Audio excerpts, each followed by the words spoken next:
നമസ്കാരം. V plus education ചാനലിലേക്ക് വീണ്ടും ഏവർക്കും സ്വാഗതം. ഇന്ന് ഞാനിവിടെ നിങ്ങളെ പരിചയപ്പെടുത്താൻ പോകുന്നത് 19ന്റെ ഗുണിതം അഥവാ മൾട്ടിപ്പിൾസ് ഓഫ് 19 ഒരു ലളിത മാർഗത്തിലൂടെ നിങ്ങളെ പരിചയപ്പെടുത്തുകയാണ്. 19ന്റെ ഗുണിതം നമുക്ക് നോക്കാം. 19 × 2 എന്നത് എങ്ങനെയാണ് ചെയ്യാൻ ലളിതമായി എന്നുള്ളതാണ്. നമുക്ക് 19 × 2 എന്ന് പറഞ്ഞാൽ എല്ലാ 19നെയും 20ന്റെ ടേണിലേക്ക് മാറ്റി 20ന്റെ പാദത്തിലേക്ക് മാറ്റുന്നു.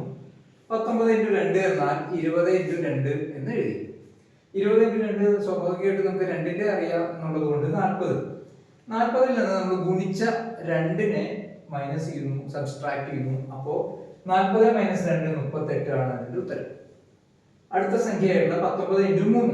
19 × 3 എന്ന് പറഞ്ഞാൽ 19നെയും നമ്മൾ ഇതിലേക്ക് മാറ്റുന്നു, നമ്മൾ 20ലേക്ക് മാറ്റുന്നു. അപ്പൊ 20 × 3 നമുക്കറിയാം 3 × 2 6 ആണ്. അപ്പൊ 6 പിന്നെ ഒരു 0 ഉണ്ട്, 60 എന്ന് ചേർക്കുകയും ചെയ്തു.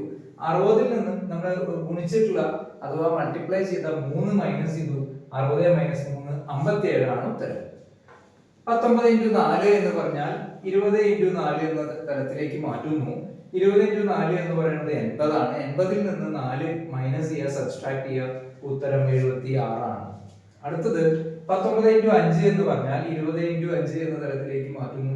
20 × 5 5 × 2 നിങ്ങൾക്ക് വളരെ ലളിതമായിട്ട് അറിയുന്ന കാര്യമാണ് 10. അപ്പോൾ 0 ചേർത്ത് 100.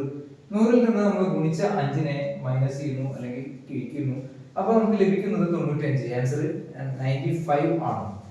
നെക്സ്റ്റ് ഈസ് 19 × 6 എന്നുള്ളത് 20 × 6 എന്ന തരത്തിലേക്ക് മാറ്റുകയും അപ്പോൾ നമുക്ക് ലഭിക്കുന്നത് 120 എന്ന സംഖ്യയാണ് ലഭിക്കുക. 120ൽ നിന്ന് 6 നമ്മൾ കിഴിക്കുന്നു അഥവാ സബ്സ്ട്രാക്ട് ചെയ്യുന്നു. അങ്ങനെ നമുക്ക് 114 ആണ് ഉത്തരം വരുന്നത്. വളരെ ലളിതമായിട്ട് മനസ്സിൽ ചെയ്യാവുന്ന ഒരു കണക്കിന്റെ തന്ത്രമാണ് ഞാനിപ്പോൾ പറഞ്ഞുകൊണ്ടിരിക്കുന്നത്.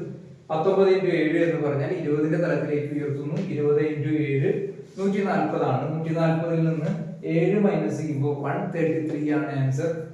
19 × 8 എന്ന് പറയുന്നത് 20 × 8ന്റെ തലത്തിലേക്ക് മാറ്റുകയും 160 ആണ്. 160ൽ നിന്ന് 8 മൈനസ് ചെയ്യുകയും ചെയ്താൽ ഉത്തരം വരുന്നത് 152 ആണ്. 19 × 9 എന്ന് പറയുന്നത് 20 × 9 ആയിട്ടുള്ള 150. 150ൽ നിന്ന് 9 മൈനസ് ചെയ്യുമ്പോൾ 171 എന്ന ഉത്തരം വരുന്നു. അങ്ങനെ 19ന്റെ ഗുണിതം നിങ്ങൾക്ക് ഏവർക്കും ഇഷ്ടപ്പെട്ടു എന്ന് കരുതുന്നു. എല്ലാവരും ഇത് ലൈക്ക് ചെയ്യുക, സബ്സ്ക്രൈബ് ചെയ്യുക, ഷെയർ ചെയ്യുക. എല്ലാവർക്കും ഒരു നല്ലൊരു ദിനം നേരുന്നു. നന്ദി, നമസ്കാരം.